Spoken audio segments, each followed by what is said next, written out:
Don Luis, los venezolanos siempre, sobre todo los de las últimas generaciones, lo asocian a usted con la llegada de Hugo Chávez al poder.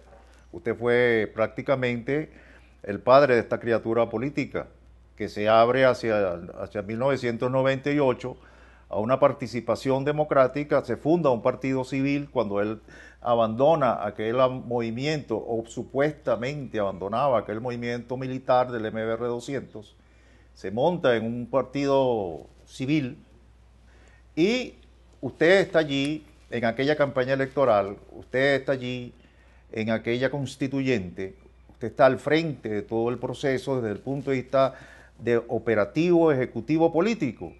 La gente se pregunta siempre, después que primero yo le preguntaría, don Luis, ¿qué fue lo que lo llevó a usted a tomar esa decisión de involucrarse con este hombre y embarcarse en esa aventura política? La primera cuestión que es necesario examinar para darte una respuesta sobre este caso es cuál era el cuadro que estaba viviendo el país en el momento en que aparece Chávez. A eso me quería referir.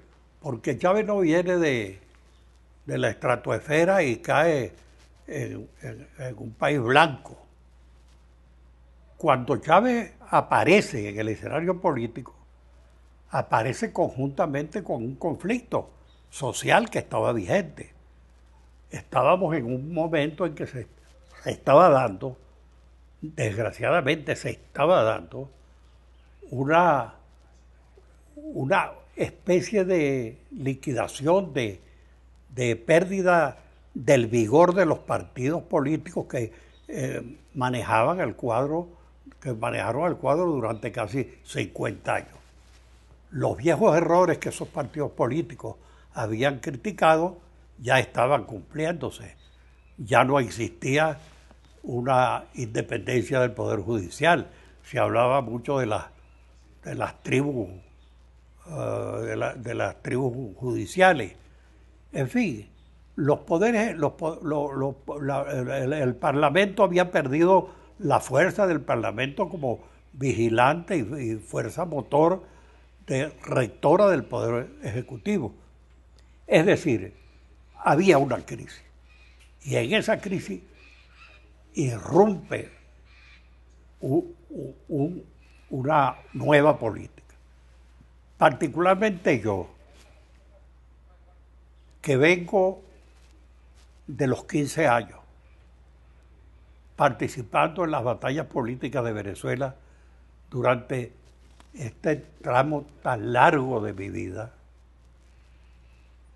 soñé, pensé que había llegado el momento, casi como un adolescente, de poner en práctica algunas de las cosas por las que había luchado durante tanto tiempo.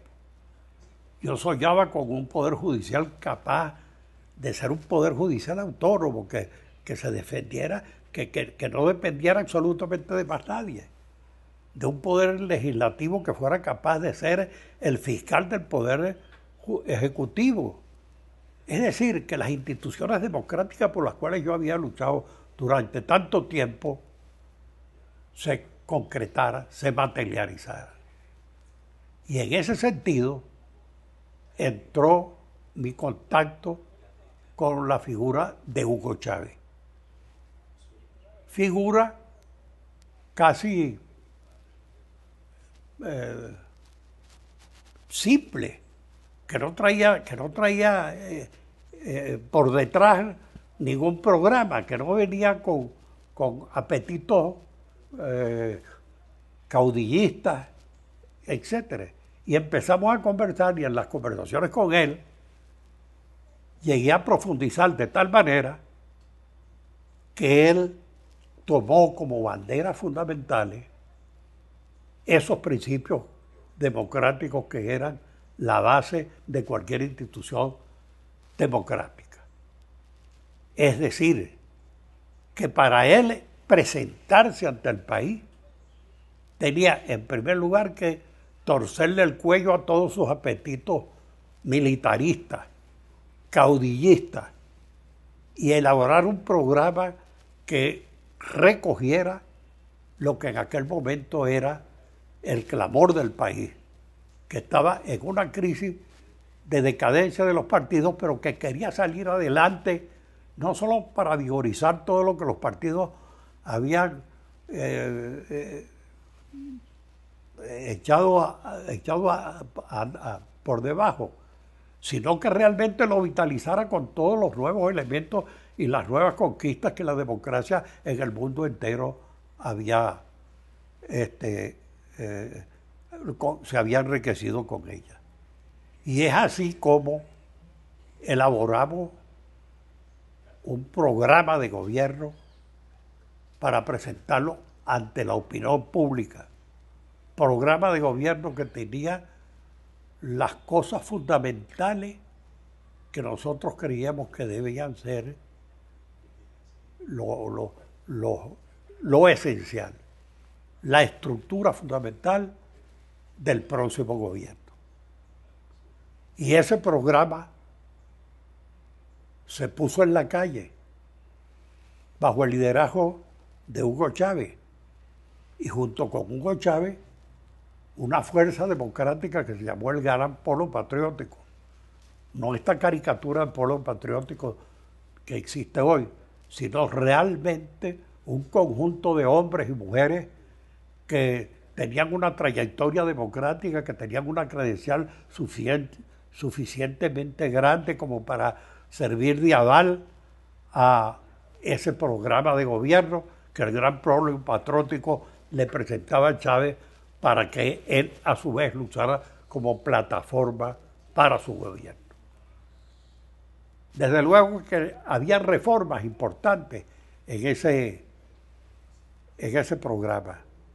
Y por esas reformas democráticas que había en ese programa, incluimos la idea de la posibilidad de la Asamblea Nacional Constituyente, porque solo sobre la base de una nueva constitución era posible la reestructuración del Estado de tal forma que pudiera tener cabida ese programa que estábamos presentando en ese momento ante la opinión pública. Y ese programa, elaborado en esa forma, sometido a la discusión más profunda de todos los sectores sociales de la población, no solamente de los barrios y de la gente del montón, sino de la gente, de los intelectuales, de los políticos.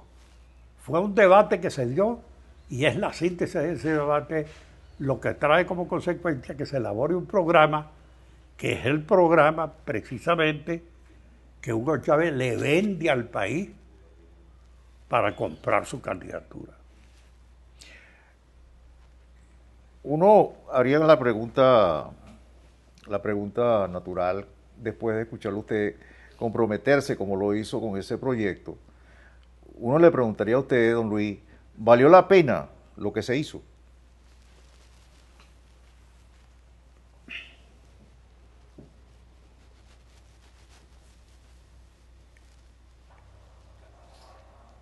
Esta es una respuesta bien difícil de dar en este momento,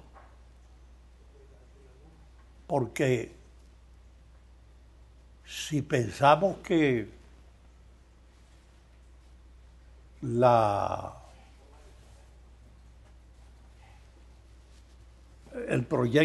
si pensamos que el proyecto de Chávez iba a concluir en el proceso de deterioro al que se llegó, tenemos que llegar a la conclusión de que no valió la pena.